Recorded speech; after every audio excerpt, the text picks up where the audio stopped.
Well, the third tactic that the enemy uses is it looks good. It looks good.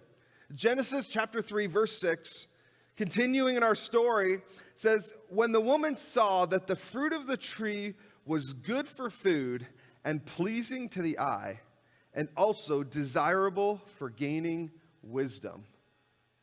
It was good to the eye. It looked good. She looked at it, and the Bible says it was pleasing to the eye. You see, he entices people and makes sin look good. He entices our teenagers to go partying, drinking, and drugs because it makes it look enticing. Makes it look like everyone's doing it. Makes it look like, hey, it's just a big party. It's a lot of fun. There's no harm, no foul. Don't worry about it. Just come out, party, and drink, and do drugs. There's nothing wrong with it. He entices people and makes it look good. Or he entices a man at a workplace with an attractive woman who's not his wife. He thinks, well, lunch, that won't hurt that much. Or he entices a married woman with a man who will sit down and listen to her when she feels like her husband doesn't. Looks good. It's pleasing to the eye.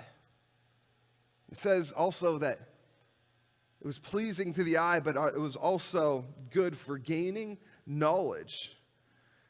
You see, the enemy tries to entice you with sin and tempt you. But the apple, it looked nice, it looked good, it looked really good to Eve, but the apple was poison. That apple was poison to Eve. It was pleasing to the eye, it was desirable for gaining knowledge, it looked good, but man, it was poison, and that's what the enemy does with you. He gives you situations and things come along that look good, that look pleasing to the eye, or maybe it even looks good for gaining knowledge or whatever it is, but all of a sudden, that thing that's been put in front of you that's pleasing to the eye, that looks good from the outside, it's actually poison. What have you allowed into your life? It's been pleasing to the eye, but poison for you. What have you allowed into your life that's desirable, that looks good, that's desirable for gaining knowledge, but it's poison.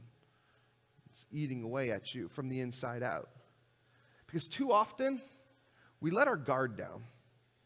We let our guard down and allow or even invite situations that look desirable and look good from the outside because our guard is down. We don't have discernment to know and see the apple for what it is. We allow people who are pleasing to the eye into our life. Oh, they might look fun, they might look popular, they might look like they're having a good time, but they're poison for your life. We need to start walking in the armor of God. Paul talks to us about the armor of God in Ephesians chapter 6. And in Ephesians chapter 6, on verse 11, Paul says, put on the full armor of God so that you can take a stand against the devil's schemes. And that's what he does. He comes up with schemes to tempt you, to trip you up so that you can fall and stumble. And Paul goes on to talk about how you have the belt of truth, how you have the breastplate of righteousness, how you have the gospel at your feet to be ready with the gospel of peace, the shield of faith, helmet of salvation, and the sword of the Spirit. And then he ends in verse 18, and Paul says this. He says, and pray in the Spirit on all occasions, with all kinds of prayers and requests. With this in mind, be alert. Church, you need to be alert. You need to be on guard. It says, be alert and always keep on praying for all the Lord's people. Be ready, be alert. Now is not the time to be complacent. Worship team, you can go ahead and come back. We need to put on that full armor of God so that we are ready against the devil's schemes when he comes to tempt you.